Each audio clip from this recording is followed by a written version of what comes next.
Should we do Shadow Dancer? Let's do Shadow Dancer. Now, this I'm very intrigued about because it has an interesting writer attached. Yes, Tom Bradby, who's the political editor for ITV News. He's wrote the book and he's also written the screenplay. How skillful do you need to be? I mean, he's just showing off now. Yeah, I mean, he spent a lot of time in Northern Ireland, and that's where the movie's based, so he knows what he's talking about. This tells the story of IRA member Colette McVeigh. She's played by Andrea Riseborough, who becomes an informant for MI5, and in doing that has this very fragile relationship with her contact in MI5, this guy known only as Mac, played by Clive Owen. Here's a clip of Shadow Dancer. You're wasting your time. A lot of this we know. Some of it you definitely don't. Like this. Remember him? Of course you do. Henry Laws. You used to work in his print factory. You told Connor he was a part-time soldier. You scouted it, Jerry ordered it, Connor pulled the trigger.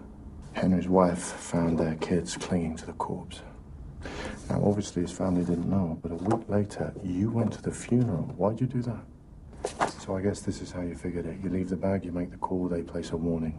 There's a bomb on a train somewhere on the line. We have to close down the whole network. We find the bag, we carry out a controlled explosion. That way your brothers at home never find out, right? You never set the timer, Colette. I want a lawyer.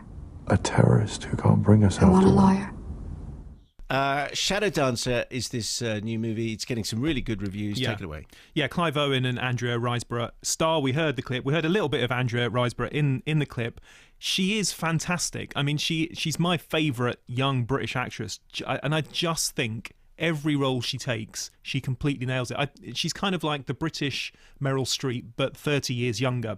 Actually, they've both played Margaret Thatcher as well, because she just consistently gives these very considered, chameleon-like performances where she just seems to totally lose herself in the roles. So much so that if she walked down the street, people wouldn't recognise her, because we don't really know.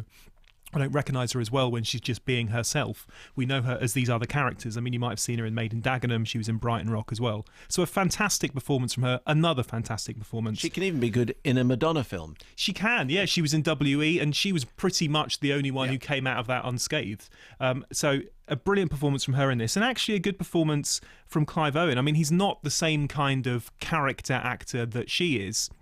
But actually, I think his on-screen persona that we see in many films, that sort of slightly toil-worn, been there, done that kind of character, is actually perfect for Mac in this movie. So it works very nicely. And it's a grown-up political thriller. Now, 18 months ago, I might not have thought that people wanted to see that kind of thing. But then, of course, last autumn we had, already mentioned it, this show, Tinker Tailor Soldier Spy, which was a huge hit and showed there was an appetite for these slower, more considered, more grown-up films. And this is in the same kind of league as that. It's not afraid of the grey areas. It's not afraid of leaving you, the audience, to do some of the work. So it's well worth seeing. And I think after this kind of long summer we've had of admittedly great big blockbuster movies, but very fantastical blockbuster movies, now to have something a bit more gritty and realistic in the cinemas is a real relief, actually.